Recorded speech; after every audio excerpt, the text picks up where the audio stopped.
Joining us now to review some of the headlines of today's newspapers from around the world is Arise News analyst Emmanuel Malabite Efene. Malabite, action. Good morning, Ruben. Good morning. Good morning, Rufai. Morning. Good morning, Tundu. Good morning, Mr. Efene. Yes, a good place to start. Efene, this color is called petrol blue.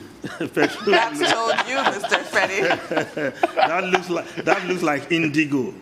It's petrol blue. No, indigo is deeper. Okay. Well, a good place to start is where Reuters stopped. The CBN action. The window story of this day newspaper. First Bank. CBN restates Adedotun, sat Otudeko. Adeduton, sacks Otudeko bank's boards. Moves to recapitalize bank. Don't panic. Emefiele tell depositors, shareholders, including those who have dormant account with paltry sums. Wow. Shots fired. Wow. Well, the CBN has done what it has to do as the regulator. It would have been surprising if Godwin Emefiele, who has intervened in all sectors of the economy, fails in his primary assignment, which is regulating the banks, and that it has done, acting to prevent systemic dislocation, according to the bank, and of course, to prevent breakdown of corporate governance, insider abuse, and of course, protection of small or minority shareholders of the bank. I think that story will continue to reverberate in corporate Nigeria for the next few days, depending on how Oba Otudeko and others respond. Will they just take this decision lying low, or will they be challenging the central bank? But that we'll just leave it there and watch the situation as it unfolds. But it must be stated that Godwin Emefiele, the powerful central bank governor, has done what he has to do in the interest of the banking sector, not just only shareholders of First Bank PLC. Now, we move over to the lead story of this day, expectedly, the security situation in the country. Military, police, ring Abuja to forestall Boko Haram attack, deploy more personnel as army chiefs vows to wipe out terror group. Security beefed up at National Assembly. Of course, following that information by the Niger State governor that Boko Haram are just some kilometers away from the federal capital territory, having taken over 40 villages, hoisting their flags, and the latest information is that they are now also collecting taxes from the people. For those who pride themselves, saying no portion of Nigeria is being occupied by the insurgents. Here we are, some kilometers away from the federal capital territory. But that action taken to protect the federal capital territory is a welcome development. But we need to protect everywhere in Nigeria from insurgents, bandits, and kidnappers who have been terrorizing the populace across the land. Now, if we look at the Vanguard newspaper, Nigeria has extraordinary security challenges. U.S. advises Nigeria, others battling security challenges to deal with root causes of insecurity. Good advice. Now, the Guardian newspaper, Nigeria's The Guardian newspaper, look beyond military in war against insecurity. EU tells federal government. Another advisory from a foreign power.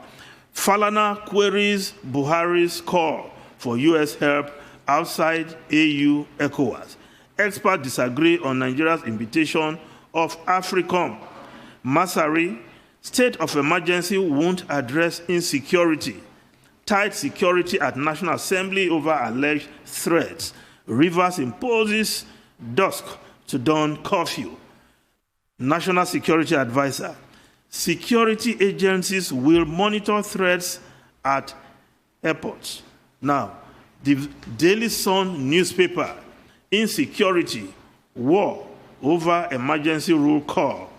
Governors, PDP, Arewa Youth, Ohaneze, Middle Belt Forum, Generals, Umahi, Ayola, others fiercely disagree.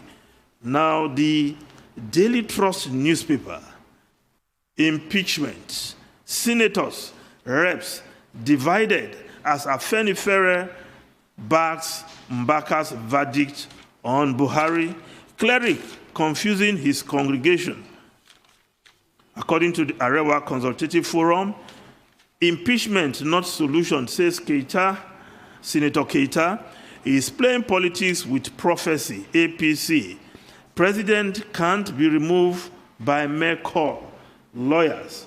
Of course, the front page of the Daily Sun newspaper, if we go back there, the second story there, angry Father Mbaka asks Buhari to resign or be impeached. That is the story that senators, reps are divided over. And of course, some groups are backing the call for President Buhari's impeachment, while others are opposed to it. Now, the Nigerian Tribune newspaper, in response to autumn, Buhari accuses leaders of certain regions, religions, against one another.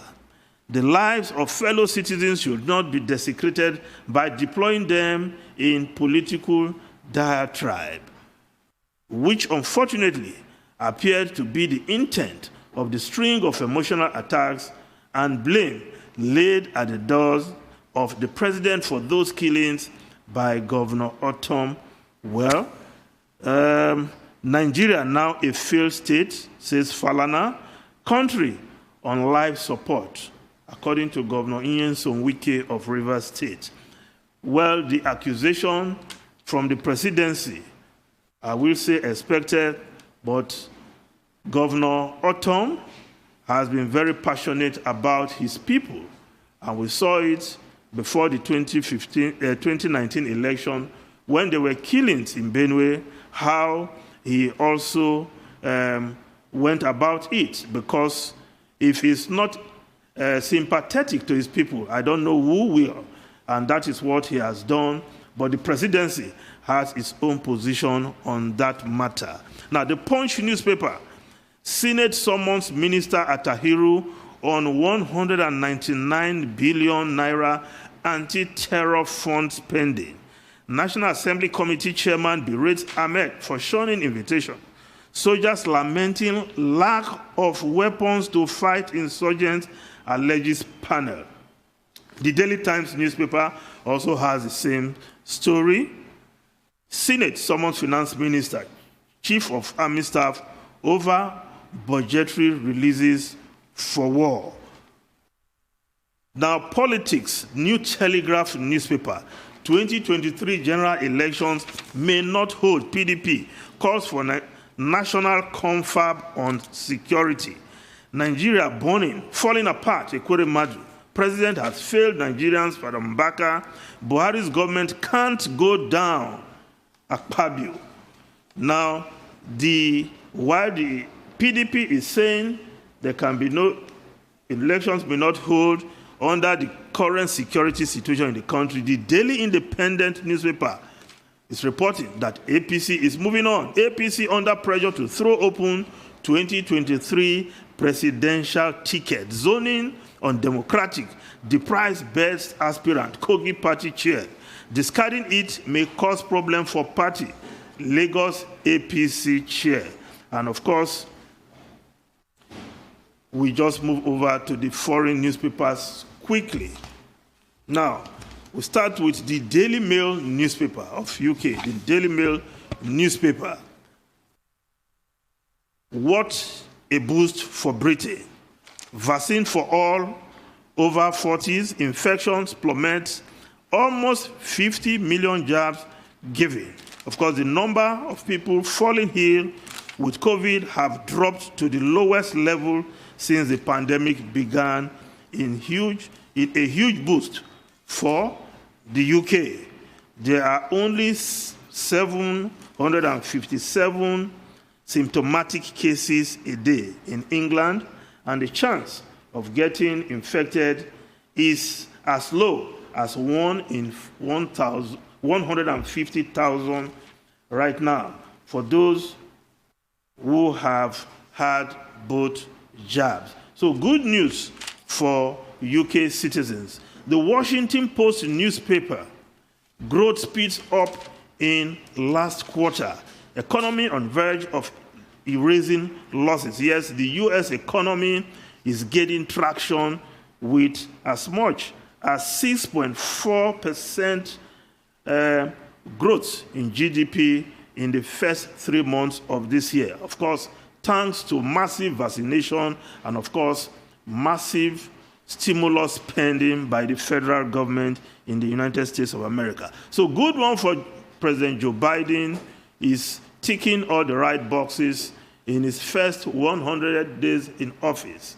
Very presidential, very direct to the issues that touch the hearts of Americans. Ruben Rufai and Tundu. Okay. Well, Ifeni, so many interesting stories, but I would love your comment, if possible, if we still have time, on a story on page 8 of this day. 5 years after, federal government rules out digital broadcasting in Lagos, targets 13 other states. You know, we've been on this transition from analog broadcasting to digital broadcasting in Nigeria since 2006, when we were told that the International Telecommunications Union prescribed that that is the future. Now, the federal government did a phase 1 rollout in Jos, but now the Minister of Information was in Lagos yesterday for a switchover in Lagos to digital broadcasting. But that comes with a number of issues. Now you have to pay television and broadcasting license fees. You will need a set-top box of about $100. Would that not reduce the number of persons who have access to television in Nigeria? Now that the minister says 13 more states will follow very quickly. Good development from a technological point of view, but how does it affect the television viewing audience? Well, this is the second phase of the rollout starting from Lagos. And it's a welcome development because it's the direction we all have to go, digital broadcasting. And for the fact that Nigerians will have to pay some money, but again, compared to what people pay for their cable television, it's a small fraction. And I think it's not what people should bother about too much about what we have to pay. It's a fraction of what people currently pay for DSTV, GoTV, StarTimes, and other such cable stations. So I think it's a welcome development because several stations will be available to the viewers on digital platform. Over 30 stations will be available to viewers across the state and other parts of the country as the rollout continues. Okay. Thank you so much, Mr. Feni. I'd love to comment on this, but no time.